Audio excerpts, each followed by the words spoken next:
Hit it, Phil. Can it be the breeze that fills the trees with rare and magic perfume? Oh, no, it isn't the breeze. It's Jackson time. La, da, da, da. Well, hey, everybody. Merry Christmas. Stay tuned after this Christmas episode of Jack Benny for our discussion. From Television City in Hollywood, the Jack Benny program brought to you by Lipton Tea. The change of pace drink, your change of pace and flavor and refreshment. Brisk Lipton Tea.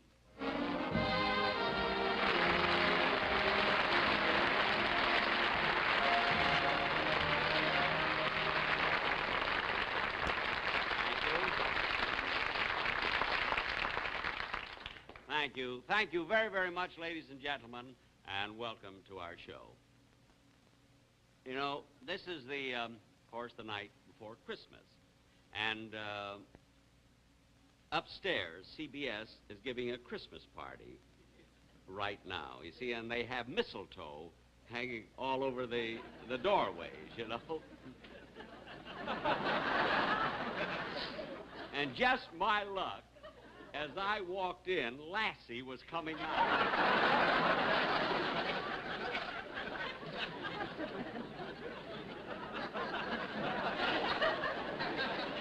You know, I don't know about you, but to me, there is nothing more disgusting than a dog that's had one too many.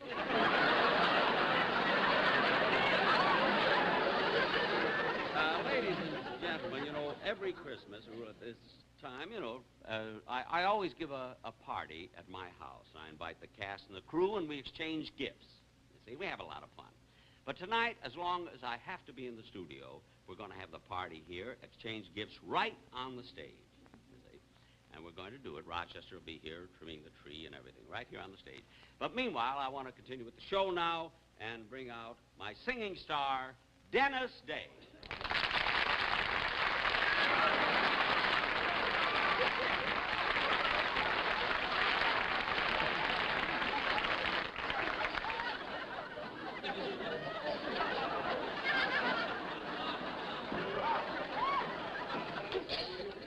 Now, Dennis, I know you do some pretty silly things, but this is ridiculous. You ought to be ashamed of yourself. What is that? Now, take that off. Now, come out here and take that off. Will you, please? I don't want that on you. Wait till I get through with him, will you? Look, will you please wait? Look, Dennis. Oh, Mr. Benny. I know you're Dennis. What's he doing here? Oh, he's going to help me with my song. Oh, I get it. You're going to sing Rudolph the Red-Nosed Reindeer. No. You're going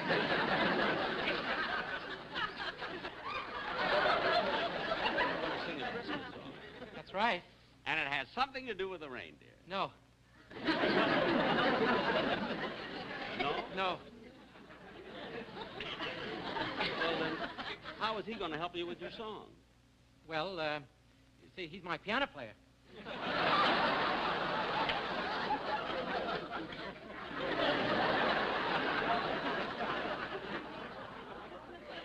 Well, if he's your piano player, I mean, why did you make him wear this? Well, I had to. Why? Because on my music it says I should be accompanied by piano and horns. Stop that!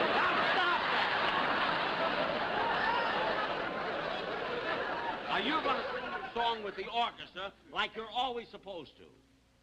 And you, come on, you're going with me.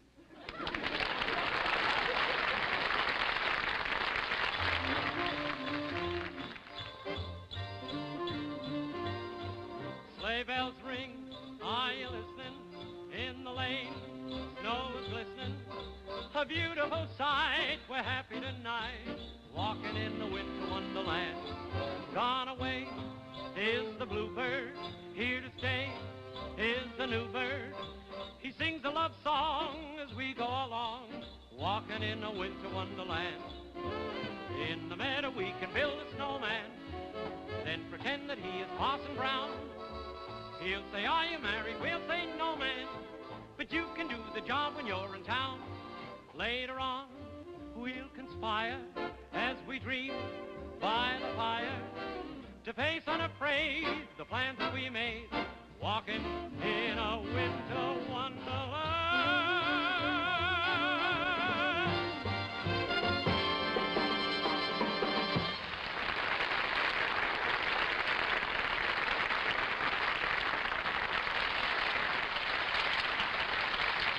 I'm going to put these gifts under the tree.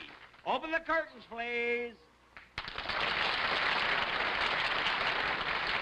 Rochester, how come you're not finished? Oh, I would have been finished a long time ago if you'd have bought a tree instead of digging one out of the park. What does that mean? Every time I try to hang an ornament, a squirrel keeps nipping at me. Stop with the jokes, will you, please? Hey, what gifts are those over there? Oh, these are the ones the boys in the orchestra are giving you. Well, why are the price tags still on? Oh, they said it would save about 6 months of arguments. Have you ever heard me complain about getting a gift that was cheaper than one that I gave? We'll never know till it happens.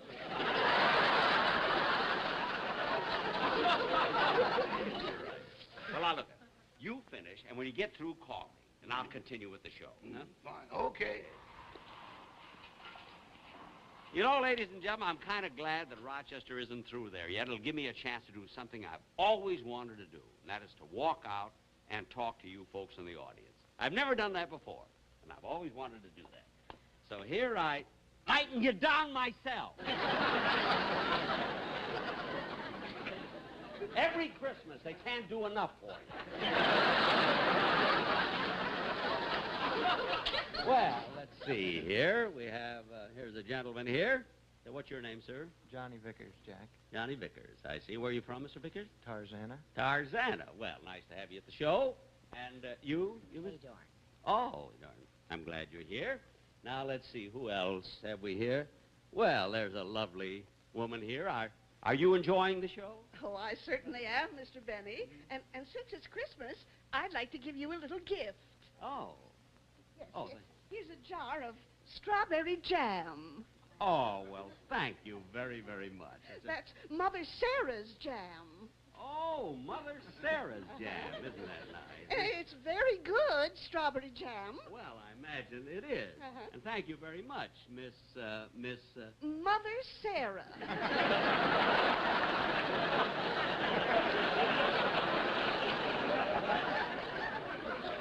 Oh, well, thank you. My jam comes in many flavors. Strawberry, raspberry, orange, cherry, boysenberry, apple, and grape. I see. Thank you. You can get it at your neighborhood store. 39 cents a jar. And if your neighborhood store hasn't got it, it's a lousy store. Mother Sarah! Now, Where's the camera?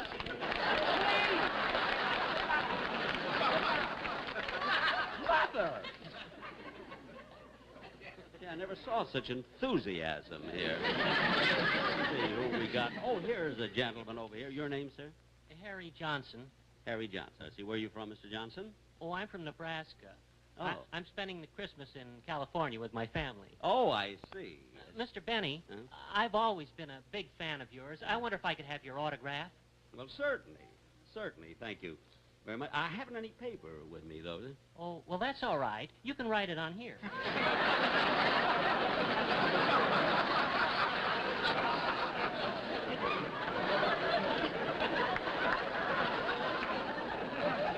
Well, all right.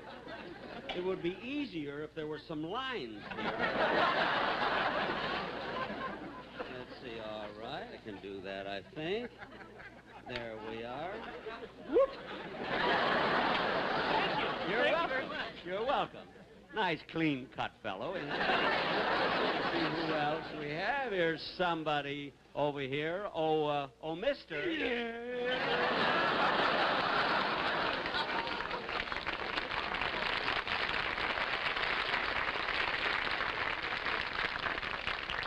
Oh, no. What's he doing here? He hates me, this fella, I think. Well, aren't you going to talk to me? Talk to you? I'm enjoying the show very much. You are?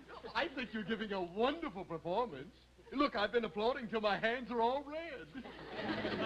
That's amazing. I think you're funny. Do you really? Ooh, do I? I even brought my wife down to see you. I'd like to have you meet her. Oh. Oh, how do you do? How do you do? Sweet. Are you really his wife? Oh,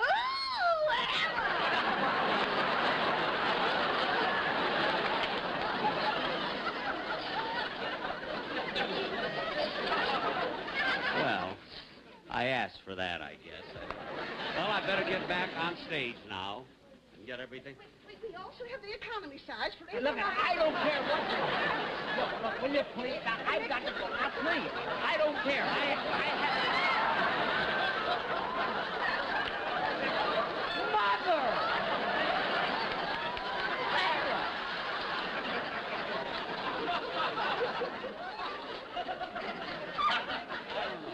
Jack Parr does this every night. Nothing like this happens.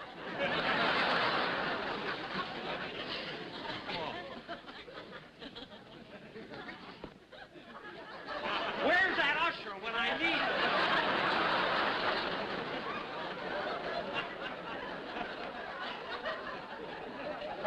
Where's my Hong Kong suit? Oh, Don Wilson, come out here, will you, please?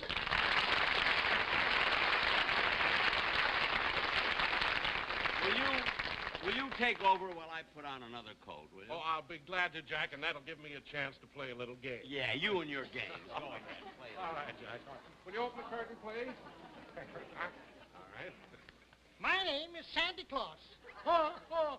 My name is Santa Claus. My name is Santa Claus. And we want you to decide which one is the real Santa Claus.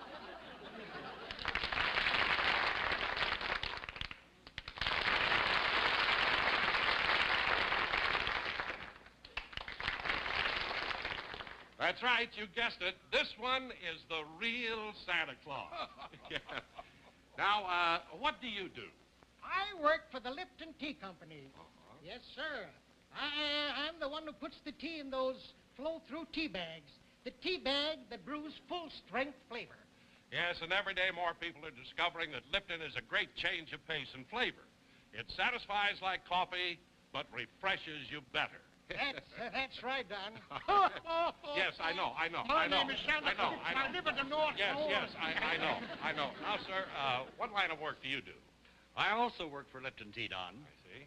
And I came down here to say Merry Christmas to all of you from all of us at Lipton Tea. Well, thank you very much. By the way, what's your name? Joe Higgins. My name is Santa Claus. Yes, I know. But you told us that already. Yes, Santa Claus. We know that, and we want to thank you for coming down here.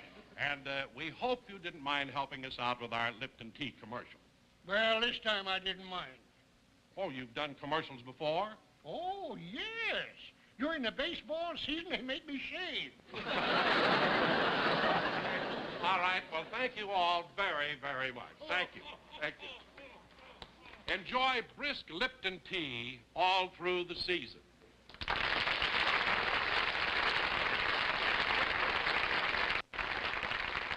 Well, Don, did you have fun playing your little game? Oh, did I? All right, funny man. All right. Mr. Benny, we're all ready. Oh, good. Open the curtains then. Here, everybody. Merry Christmas, Mr. Benny. Merry Christmas. Merry Christmas. Well, all right, I'm going to start giving out presents right away to everybody. Now, let's see. Oh, here's a gift. Here's a gift from Jack Benny to my makeup man. There you are, sir. You're welcome. Now, let's see. What else have I got here? Oh, here's one to my stage manager from Jack Benny. There you are. Oh, here's a nice gift here from Jack Benny to Dennis Day. Dennis, come here. Oh, thanks, Mr. Benny. You're welcome. I've got a gift for you. You have? Uh-huh. I think you're going to like it because it's a little different. Oh, would you push that table over here, please? You know, I usually give you ties or shirts and stuff like that, but you only sell them. So this year, I thought I'd give you something a little more permanent. This isn't a gag or anything. Oh, no. Look.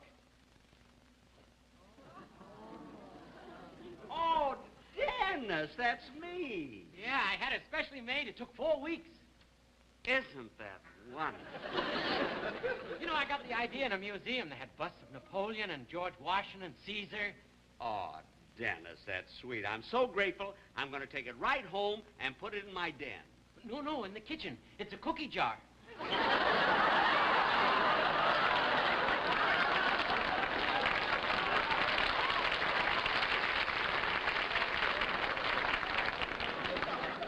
A cookie jar? The ear is a corkscrew.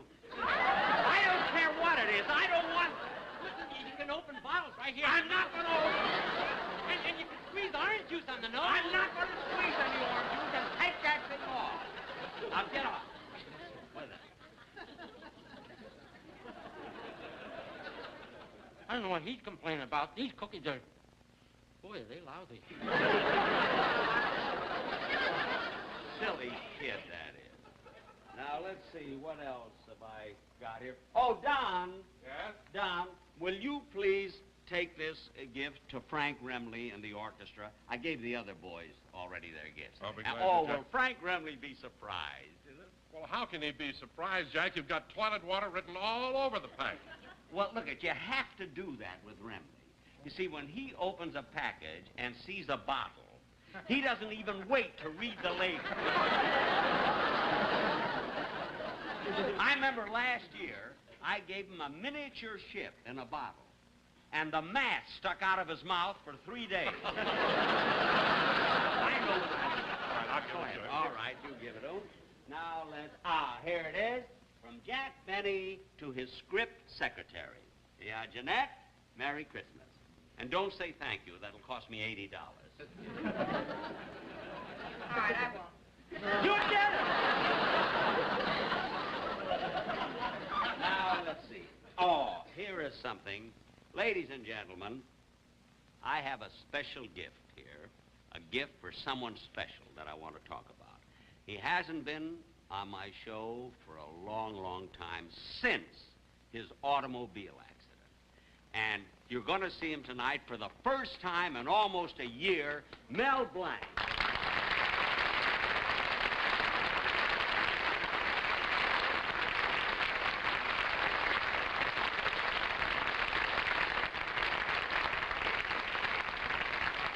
Well, Mel, it's really wonderful having you back on the show, and particularly on Christmas, you know? Well, thanks, Jack. It was nice of you to ask me. Oh, yeah. And, you know, we've missed you, Mel, not only because of your talents as an entertainer and a comedian, but of your quality, being such a fine individual. You know? Well, I appreciate that. And I'm so glad you're going to be well pretty soon, and you'll be able to walk. That's just wonderful. And you know, many times we'd rehearse, and I'd think, gosh, why can't Mel Blanc be here? You know, those lovely voices that he does and those wonderful imitations. Stop gabbing and give me the gift already. I'm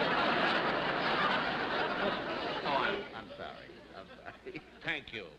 You know, Mel Blanc has a wonderful sense of humor. I must tell you, the night of this accident that happened on Sunset Boulevard, here he was absolutely unconscious.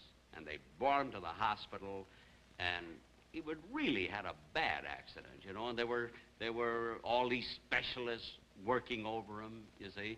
And as soon as he opened his eyes and he could see who they were, tell him what you said. What's up, Doc?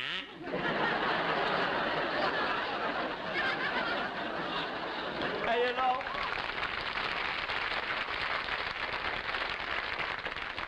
I mean, besides doing Bugs Bunny and Porky Pig and those characters, he also does a lot of characterizations on my program. For instance, he always plays the part of Professor LeBlanc, my French violin teacher. Don't you, Mel? Oui, Monsieur Benet, oui. How would you like if I got my violin and played a number for you right now? No, Monsieur Benet. That well I am not. And he also imitates my parrot. Remember I had the parrot on my show? Do the parrot, remember? Benny the miser, Benny the miser. Even my parrot knew. Wasn't that you? And he also played, he did the noises of the Maxwell. No, now I got to tell you something, ladies and gentlemen. This is a true story. This is really true.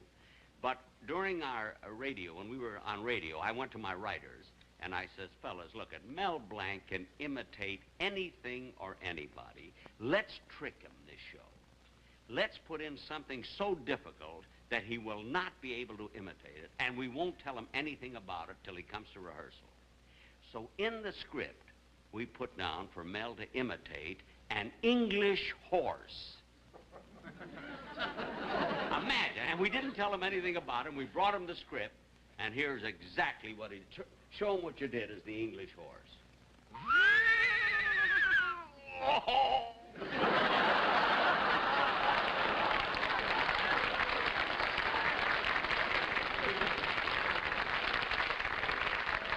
Never said a word, just did it. Oh, well, I met so many English horses like that. Listen, Mel, you know, now that you're getting along fine, you'll walk pretty soon, I'm sure that our viewers would like to know something about this accident. Now, how did it happen? Well, I was on my way down to Tijuana to do a job. Oh, a show down there, huh? Yeah, down Where there. you were going down, oh, you went down to Mexico, huh? See. I see. And, but this accident happened on Sunset Boulevard, didn't it? See.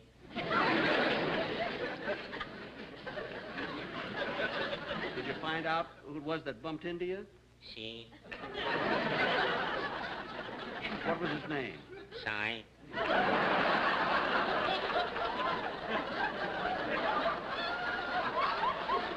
Size? See.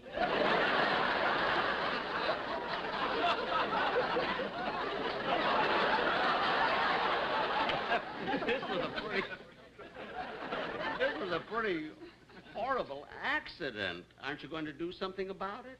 See. What are you going to do? So. You going to sue? See. Well, who are you going to sue? You. Me? See. But I didn't have anything to do with it. Did I? See. Well, if you would have had me on your show that night, I wouldn't have had to go down to Mexico. Hey, you got a case? See, I know. Well, it's nice to have you back, and I hope you'll be in a lot of Thanks, shows. Jack.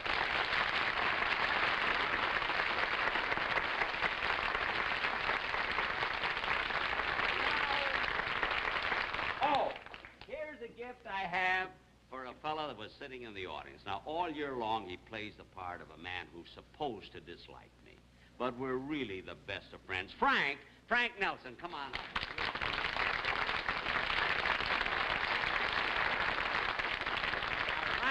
Thank you, Jack. You are welcome, and don't open it tomorrow, will you? Oh, don't worry. Don't worry. I wouldn't louse you up. Nobody louse me up. You know, these boxes are just props. They're all empty. Empty? Yeah, empty. Look, empty. Wait a minute. Empty. If anything in them, he wouldn't be able to pick them up. What are you talking about, empty? The only thing he gives away is fresh air. Well, in Los Angeles, that isn't bad. Wait. What are you doing? All this Stop that. I'm telling you. Hey, you lay one finger on me and I'll punch you right in the nose. I thought all the year you were only acting. You really hate me, don't you?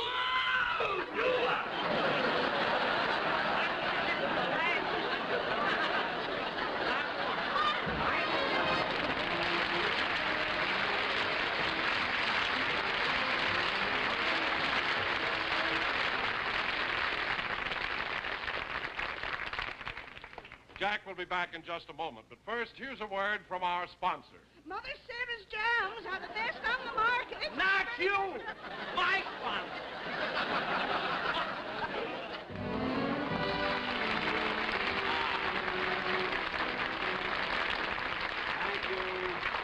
Thank you very, very much, ladies and gentlemen. And now, in keeping with the holiday season, Dennis Day will sing A Christmas Carol.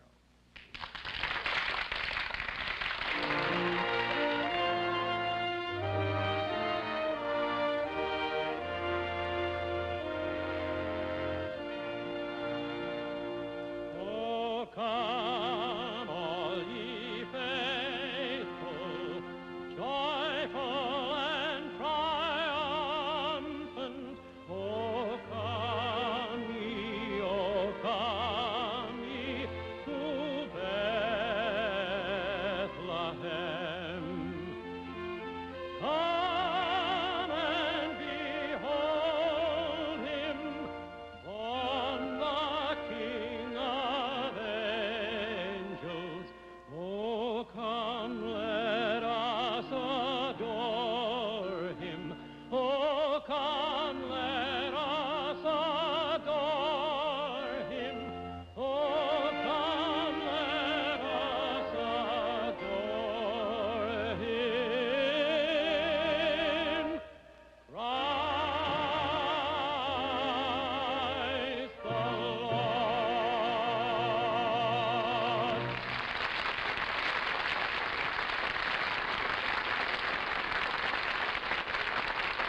And now, ladies and gentlemen, on behalf of my sponsors and my cast and my crew, I want to wish each and every one of you a very Merry Christmas. Well, hello again. This is Buck Benny speaking. We are here for a very important episode of the Jack Benny Show. This is a Christmas episode, and the most memorable piece of this episode is it has Mel Blanc appearing back for his first time since having his accident. He had a car accident about a year earlier, and it was interesting because I was looking at a year earlier. It just happened to be over at that part of the show. And I think he recorded the famous Christmas episode where he completely loses it. And then very soon after that, within a month or two of that, he got in the car accident. And then this is his first episode back, is another Christmas episode. So anyway, it's great to see him and everything. And he does a nice job in this. And Jack pushes him a little bit, and they do a lot of things together. So a little weird to me of how they make the seaside routine about the accident in some ways, and that was just kind of strange, but whatever. It worked with the whole soup thing, made a whole lot more sense, more than usual. So but let's pop over to let's first tell everybody who's here so that you know, in case you're listening to this audio form, you don't see everybody. But we have Terry Phillips back with us again. Hey, Terry. Hello. And Hello. we have Kathy Fuller-Seeley. Benny's a cheapskate. Benny's a cheapskate. Lovely. Oh, Ophelia, stop that. And we have Zach Eastman. Hey, Zach. Hi. We have Hope Sears. Hey, Hope. Hello. Say something, Hope, so they know you're here. Then we have John Henderson. Hey, John. Hello. All right. And did we introduce Kathy? Yeah. Hi. Yes. Yeah, we did. She said hi. She waved. Oh, maybe you just didn't ask her what she's got coming up. No, I didn't ask her what she's done. I started doing that on Terry, and then I kept asking. Kathy, I didn't. But Kathy actually has the biggest news of anybody because, and I wanted to devote part of the episode to that because what's really cool is you guys weren't watching it then because I watched it. So the version I watched of this episode was one we'd already done. And we had the intro on it, and the intro on it focused mainly on Kathy's second book that it was talking about, as the second one had just come out. It's the one where the episode, I don't know if you remember it, John, but I said the Amazon had just thrown this package on my driveway, where I drove up in my car and almost ran over the package, and then looked at it and I was like, wait a minute, that looks the size of Kathy's book. But I'm like, it can't be Kathy's book. It's not supposed to be here for another 3 or 4 days. So I opened it up, and I think it was the morning of our podcast that I found it. So I just had it, ripped it open, and brought it up and showed everybody and everything. I would have loved to have shown this one, but it was going to arrive after the podcast, so I couldn't show it. But Kathy, you have volume 3 of your book, and it's already out, and that's awesome. So people can order it. Yes, I haven't seen a published copy myself. So right, but the publisher Ben says it's out. So yay! Yeah. Well, let me show the book really quick. This is one of Kathy's books. This is the first one, and so the second one's like green, and the brand new third one that you can order from Amazon today, and it'll arrive before Christmas, is the yellow one. That's the third volume, and it is the you were mentioning the name you forgot. I think it was George Olson. Yes, wasn't it? George Olson. There Sorry, George. So I knew if I peeked in there, I'd be able to see it. So yeah. Kathy, if all those colors in each of the volumes are put together near a pot, does Dennis Day come fill it up with gold and lower the boom? Undoubtedly so. he will. Undoubtedly. Oh, and that's why you got to buy all your copies, guys. All of them. Got to buy all of them from Bear Manor Media. There you go. Ben, the publisher, is making group deals. He'll give a special discount if you buy all 3. It's called the Eugene McNulty special. There you go. That's awesome. And it's supposed to arrive before Christmas if you order it like today, guys. So this this will be another one of those. We're recording this on Saturday. Sunday, I'll be releasing it, so they'll be able to see it and order that in plenty of time. It's yellow this time. The first one was blue, and the second one was green. This one's yellow. Kathy, just give us another quick shot of what makes this one interesting or different from the previous ones. Well, this one is covers the most tumultuous and challenging period Jack Benny, I think, ever faced in his entire career until he got fired by the folks at CBS. Canada Dry, his sponsor, and the advertising agency pulled the rug out from under him, took control of the program, arbitrarily moved him to a different network, which was CBS at the time, because they wanted to be have more stations in the areas in which they actually sold their soda pop. And to do that, they had to have loose the whole cast except for Mary. They lost the orchestra, the announcers, and Ethel Chute and her husband. Yes. The band leader, whose name will occur to me. But nevertheless, they have to go to New Orleans, of all places, to catch up with their new band leader. And then, after about 3 weeks, it sounds like, they dropped the other shoe, and they said, "We hate your comedy." This is the sponsor and the ad agency. "We don't like your comedy, so we're going to enforce a new narrative. You're going to be the a producer of a Broadway show. And we're hiring new writers and and one who's also going to be a performer, Sid Silvers. And he's going to be your stooge. He's going to be the guy who comes on and argues with you in a comic way." And so it was horrible. Total control of the show was taken away from Jack, Mary, and their writer, Harry Kahn. And the minute they got back to New York, they they had a big showdown at the sponsors' offices, and they said, either you give us back our show or we'll quit. And the sponsor backed down, but and so after only about 4 or 5 episodes, Sid Silvers and the new narrative is gone.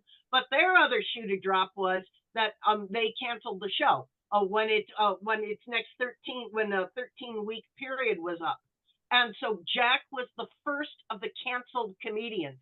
Not in the today we talk about canceled performers for doing something bad. This was he was canceled because he dared talk back to the sponsor, and it was very humiliating to him, very challenging. The trades, Variety said, "Oh, no one will take a used comedian."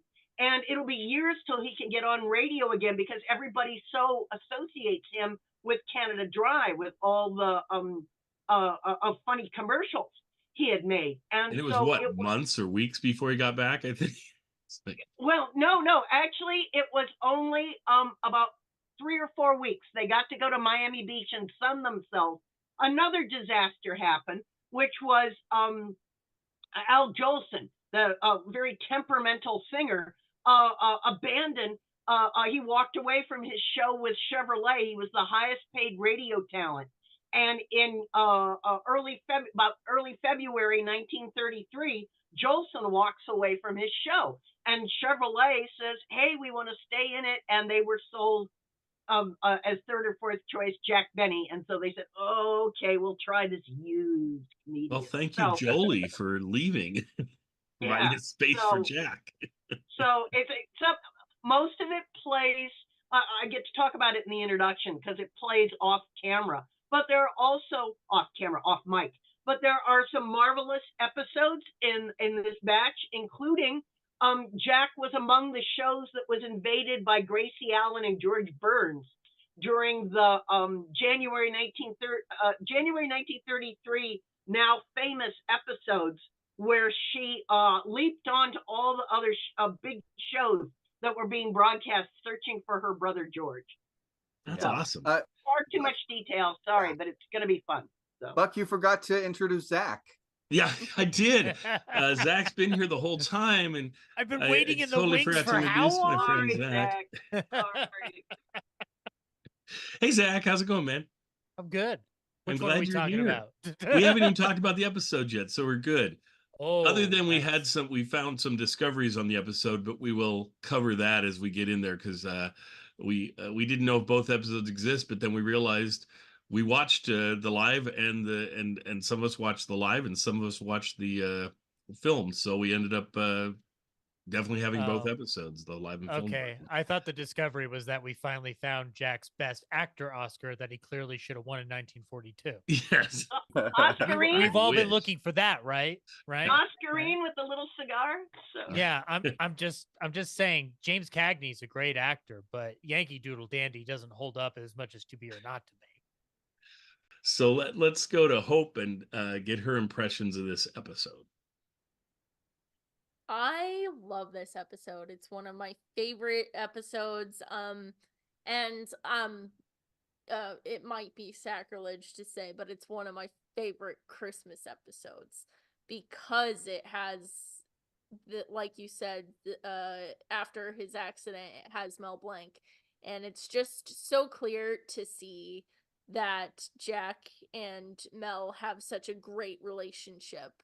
And the bits that they do together are funny. Like you said, they incorporate the Sai Sue routine, and I love that the end joke is like, what are you gonna do? He's gonna sue. And he did sue, not he sued the city of Los Angeles because Dead Man's Curve was obviously it's known as Dead Man's Curve. So they knew it was an issue and sued them to fix it because, it needed to be fixed. Did they fix it? So yeah, they did. So there is no more Dead Man's Curve. So they did fix it. Especially, I think that probably was the best publicity ever to fix it. To be like, all these cartoon voices, well, they almost went away because some teenager just almost killed all of them. Your dumb road nearly killed a voice wizard. Stop it, California. Stop it. And so they fixed it, and but yeah, it's really clear to see that they have a relationship.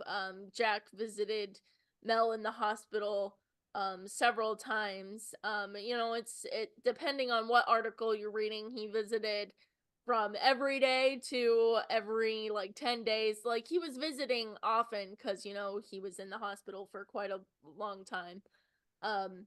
But it's just so sweet that he's calling Mel out and just kind of saying, taking a really long time out of the episode to kind of go over how important Mel is to the show and to others. And so I just found this episode very sweet, along with other bits like the the showing that there's nothing in the Frank Nelson bit with the showing the boxes are empty. I love that. Yeah.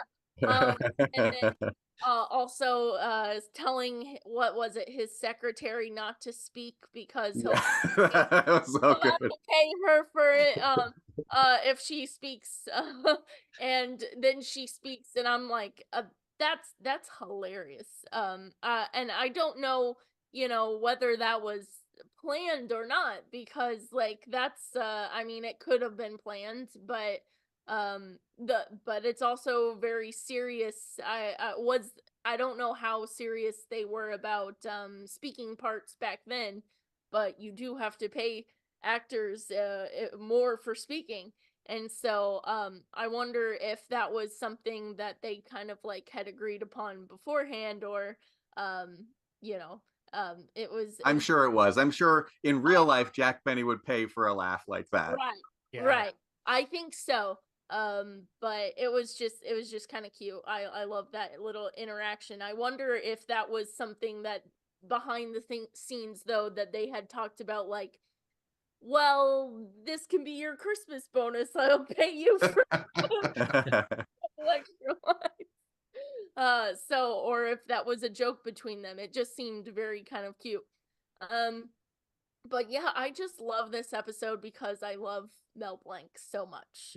And so this episode is one of my favorites that I come to all the time to try to look up that bit and have him staring at the present and just like, give it to me already. Shut up. Yeah. Yeah. I love it.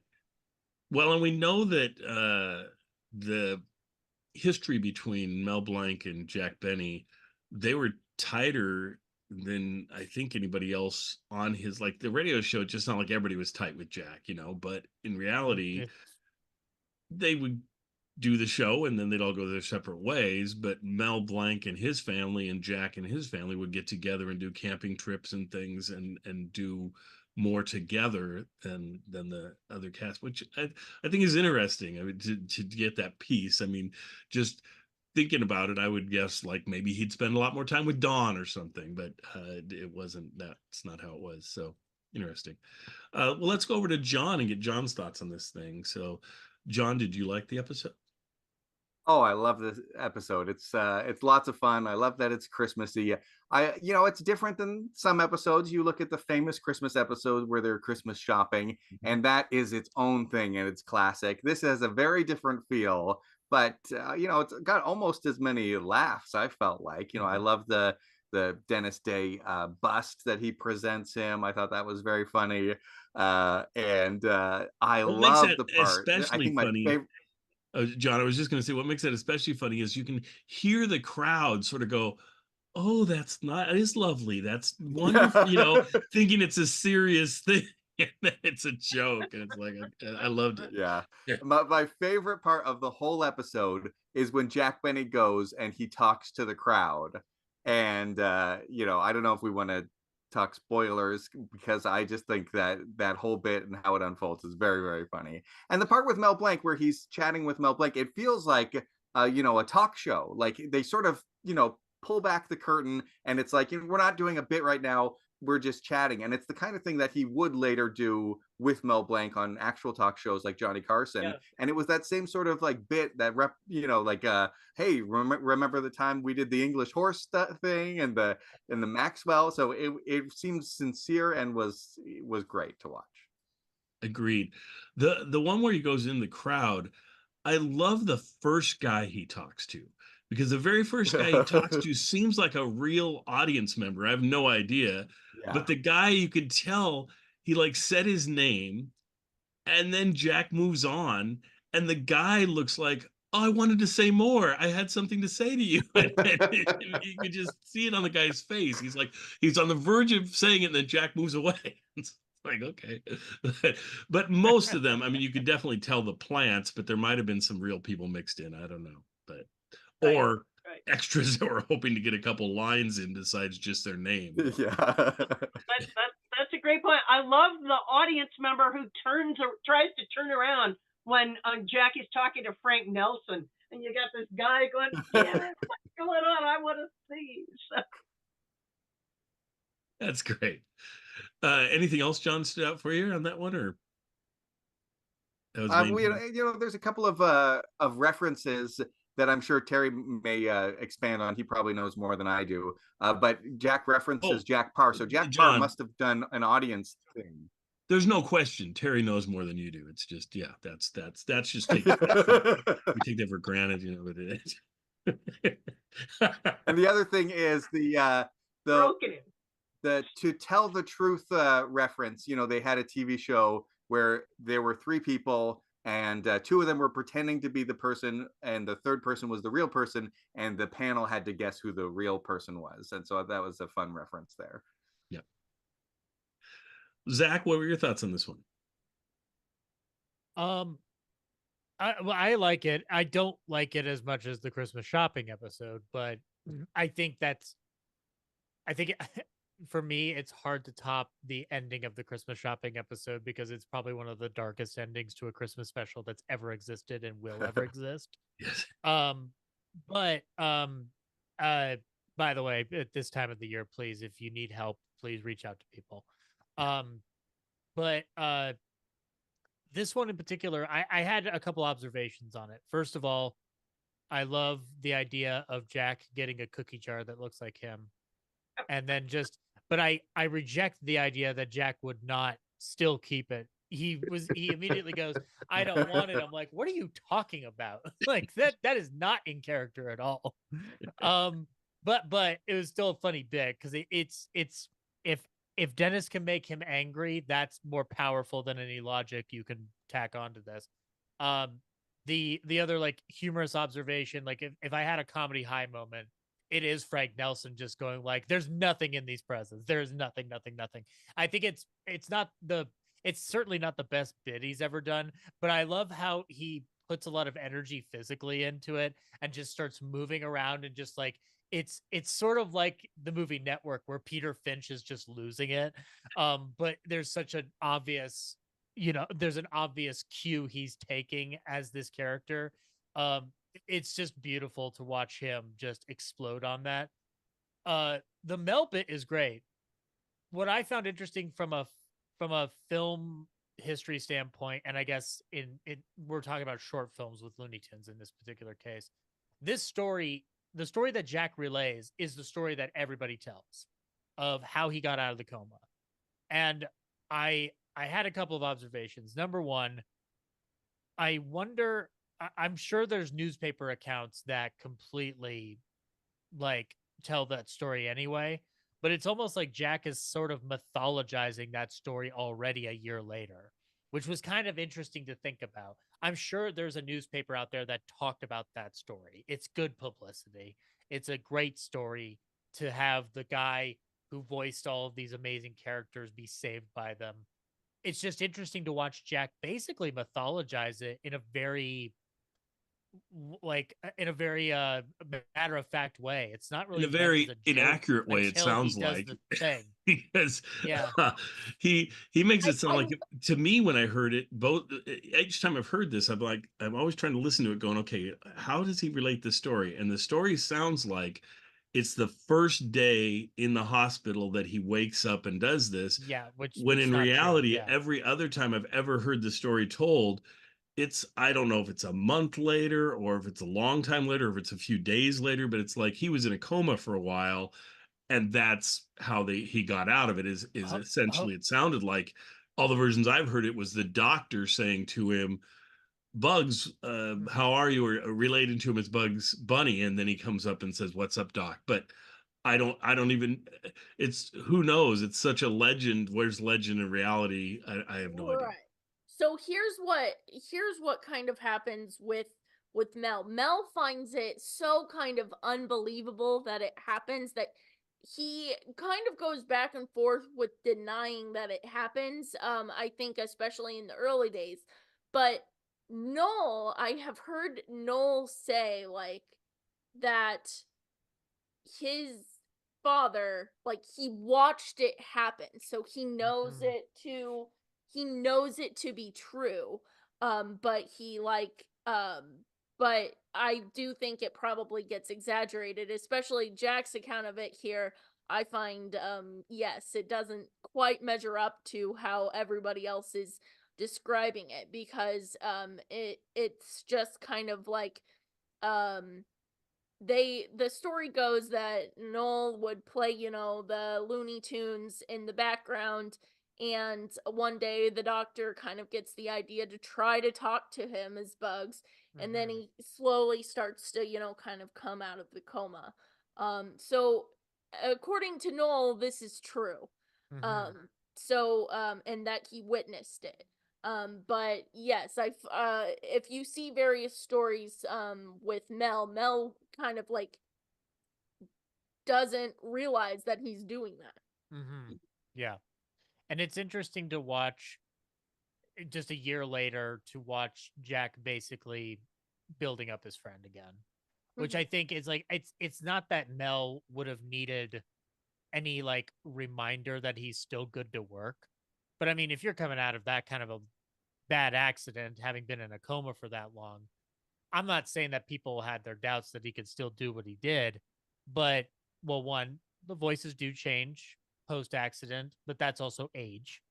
But I find it interesting that even amid that, like, even if he didn't need it, Jack is almost basically showcasing him to be like, he is back, and he's going to keep going, which I feel is the best testament to their friendship that I think you could ever ask for. Really, it would be like if Frank Remley got in the accident and he did the exact same thing. Like, and it's a testament to Jack's generosity, not just as a great audience, but as a good friend, which I think is like, in a lot of ways, it's like the perfect Christmas theme that could have ever been put in there.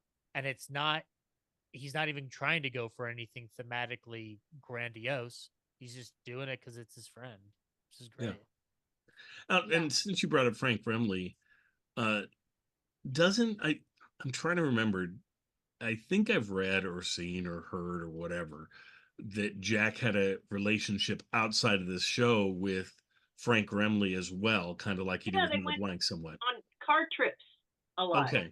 Yeah. I thought so. And didn't he send, was it Remley? He sent all the Ripley's Believe It or Not Yep. cartoons. I'm going to get to go see those in March. I'm going to Boston, cool. and I'm going to go look at that collection. Nice. Very nice. Well, Kathy, what were your thoughts on the episode? Well, I had never seen it before. So in the same way that I have to thank you and the group for introducing me to so many of these fabulous things. And I said, all the years I was researching the radio book, I determinedly did not watch any of the television shows just to try and keep my focus, on radio. But it was delightful. Zach, you've made a marvelous point about the lovely sentimental bit. It's filled with so many interesting moments. It's kind of like a really interesting combination of filmed and live performance, because so much of it isn't scripted tightly the way that, say, the filmed version that we were just talking about the Edgar Bergen, Francis Bergen episode. So it has this lovely sort of live or improvisational loose feel to it. And I love the little details, such as the fact that Frank Nelson isn't using his character.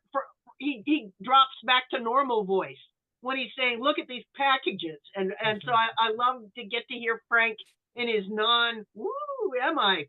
voice. I love the fact that one of the Santas during the commercial was Sam Hearn, who's been working with Jack Benny since 1934.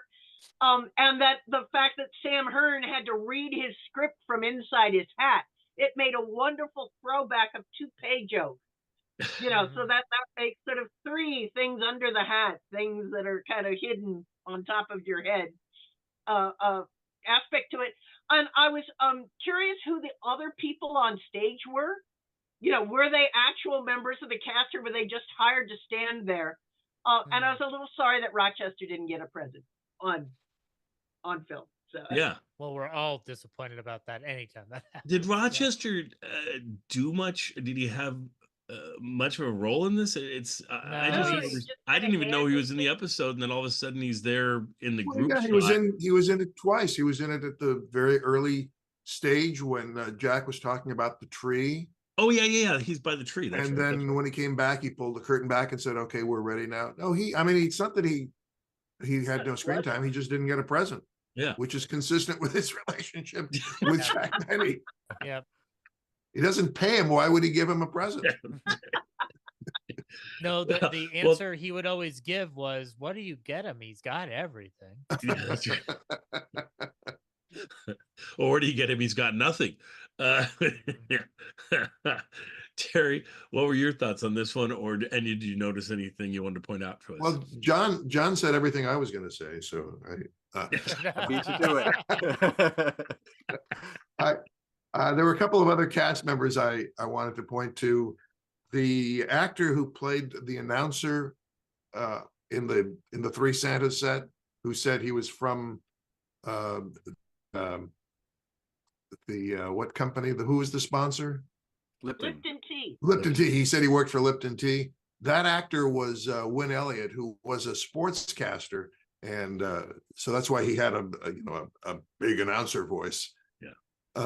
I don't remember if he did any other Jack Benny episodes, but that's who that was.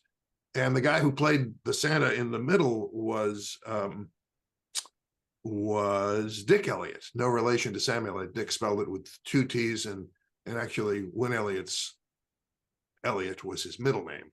But Dick Elliott did tons and tons and tons of TV. He was a regular on the Andy Griffith Show. He played the mayor, and then when he died, he was replaced by Parley Bear. But I think he was on just a bunch of other television programs, and he had that roly-poly physique, which is why he was perfect for Santa Claus. That kind of thing, yeah. What I'd really like to know is the name of the actor who played the guy on whose head Jack signs autograph. Jack I looked signs. and looked and looked. Oh yeah. I just couldn't find out who that was. Yeah. That's all I have. But it was really terrific. Well, let me set up a little mystery that I'm sure you can solve, because I think you've referenced this before. So they're talking about Liptons and stuff like that, and then they ask Santa if there's anything else that he's ever, any other commercials that he's done, and he says in the baseball season they have me shave. What does that mean? Oh, right. That's because Gillette was a frequent sponsor of sports, particularly of baseball, and so you frequently had baseball players shaving with a Gillette razor. See, I knew you would know the answer. Look sharp with Gillette blue blades. Look sharp, feel sharp, be sharp. The 3 notes. That's good. We've had singing in both our reviews of the episodes. This is great. By the way, they'll be singing in the upcoming episode of Imaginaire Theater. Oh, really? Oh, wow. So you're gonna have me on there doing the Do So song? Is that? Well, we're talking to your people talks. right now. We're in talks that will somehow fall through yet again. We're so close to a deal, but no, not quite. Maybe next season, Daryl. It's just a big dolphin sitting across from Terry smoking a cigar. Well, he did have a dolphin in one of his episodes, so he could have used Do So then. I don't think it would work, but yeah. No dolphins were harmed in that episode. Oh, no. That's good. They all left and said so long. Right. Yeah, my dolphin puppet always looked mad at me when I had my hand up his back, or whatever. Yeah, just he didn't look comfortable. I'm curious, did you use that dolphin puppet on purpose? Whoa. What a bing. Hang up on him. That's Hang up awesome. on him. And with that, we're out of here. What are you, Chico Marx? What the heck? Well, and I don't know, we'll pop around one more time and see if anybody has anything else to share, but I just want to share a Merry Christmas to everybody. I hope you enjoy this just wonderful. If anything, this episode is the episode that catches a little bit of the heart of Jack Benny and the cast, and you can just feel the affection and caring that they have for each other, and that's really nice. And I love that. Whereas the famous Christmas episode, the Christmas shopping episode, is the technical abilities and the acting abilities and the writing. It captures what the show could be at its best performance level, but this captures the heart of it, which I think is nice, having those two different things reflected in different Christmas episodes. I really It's sort of like the feeling that we're probably all having right now of sitting in a living room or a Zoom room with people you love. Yeah. And I think that's the strongest vibe it gives out, which is in many cases that could be stronger than any tightly scripted program will ever give you. So that's true. Thank you, Zach. And that's true I am just so impressed that Zach's kind of new with us the last couple years, which is great.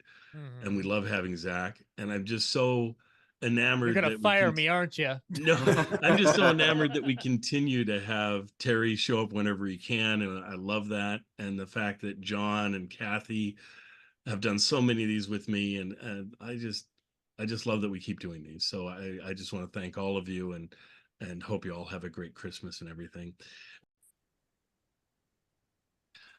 Well, now for something very special, Kathy, what do we have now? We've got a trailer for our upcoming episode. Wow. John, do you like trailers? Ooh, do I? All right, let's see it. To market we must go, to market we must go. High though the prices be, to market we must go. Christmas shopping, counter hopping, running here and there. Hustle, bustle, bustle, hustle, people everywhere. Oh, hurry, hurry, buy that turkey, buy it by the pound. Your money flows like water, but it makes a different sound. Jingle, jingle, jingle, jingle. The market where we shop is packed from morn till night. The people love to push and shove. It's really quite a sight. You gotta fight your way around the store and help yourself. But when you get where you should be, there's nothing on the shelf. Pork and beans, turnip greens, chicken soup with rice. Try to find some bacon rind or coffee, tea, and spice. Caviar by the jar, what a ritzy store. Before you know you spent your dough, $300 or more. Stop and check your shopping list, be sure you don't forget. Buy yourself some Lucky Strikes, the toasted cigarette. Yes, puff a lucky, we know you'll agree. Lucky Strike means fine tobacco, LSMFT. LSM, LSM, LSMFT. It's a fresher cigarette, the only smoke for me. Yes, when you're puffin', there is nothing like a Lucky Strike. Round and firm and fully packed, it's Lucky's you will like.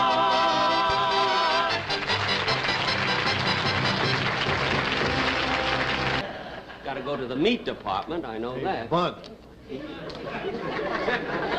Bud. Huh? Come here a minute. Who, me? Yeah. Where you going? I'm going to the meat department. What are you going to get? Turkey.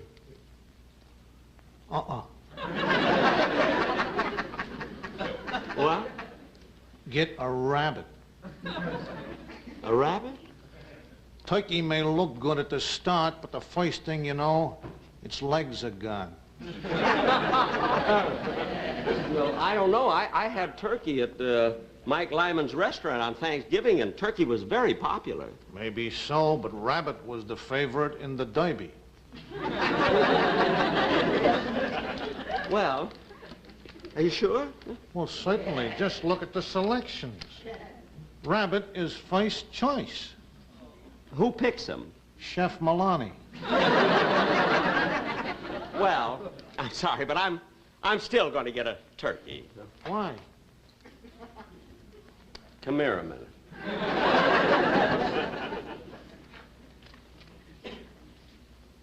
I don't mind cooking rabbit, but I don't like carving it. Why not? I hate splitting hairs.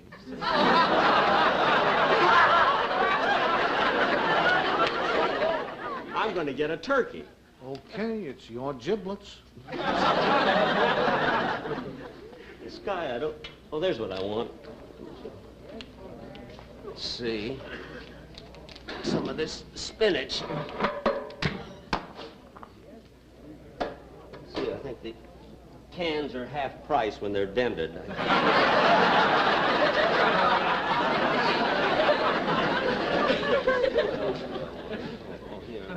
Pork and beans.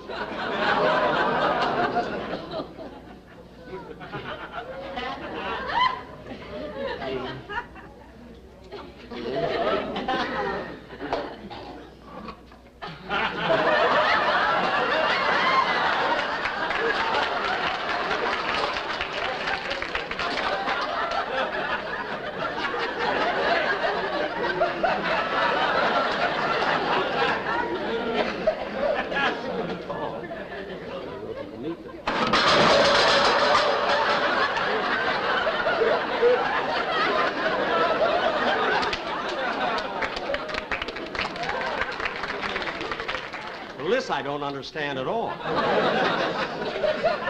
Hey, is there another butcher here? Oh, butcher! I'll be with you in justice. Well, Mr. Benny. Mr. Kitson!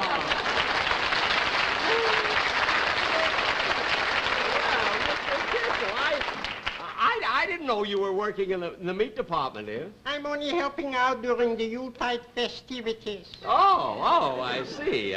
Gee, what nice turkeys. Did you kill all of them? I only killed 3. The smog got the rest. Oh, Mr. Kitzel, you're joking. Yeah. I thought so. Well, what's your pleasure if I can be so accommodating, Mr. Benny? Well, I'd like to get a turkey. That's what I like, a man who knows what he wants. Mm-hmm. The last 4 people who came in for turkey switched to rabbit. Oh, well, not me. I want a turkey. How much are they, Mr. Kitzel? 63 cents a pound. 63 cents a... Well, isn't that a lot of money for turkeys? Say, they have to live too. Yeah, but, gee, I don't know. Gosh, when I look at those turkeys lying there so cold and still, I get sentimental about it. I just think of them lying there now, like that. And just a little while ago, they were so hopping around, so carefree and happy and gay. Gee, how old were they when they were killed? Huh? About 10 months. Didn't even have a chance to enjoy life. God, I feel terrible. You'd feel a lot worse if they were 73 cents a pound. You keep out of this. Now, I've had just about enough of you, and don't bother me. Oh, all right. You're so crabby when you spend money. You know,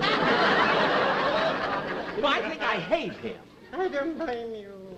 But, Mr. Benny, could you please make up your mind? Well, I'm trying to decide, but gee, when I see this turkey lying there, I can't help but think of his mother.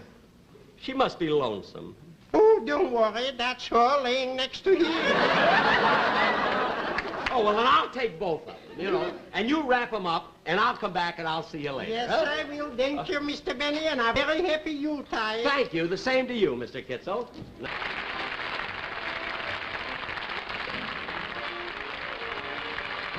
Also seen on tonight's program are Jessamine Fax, Ray Erlenborn, Mary Lansing, Sam Hearn, Dick Elliott, and Orville Shirley.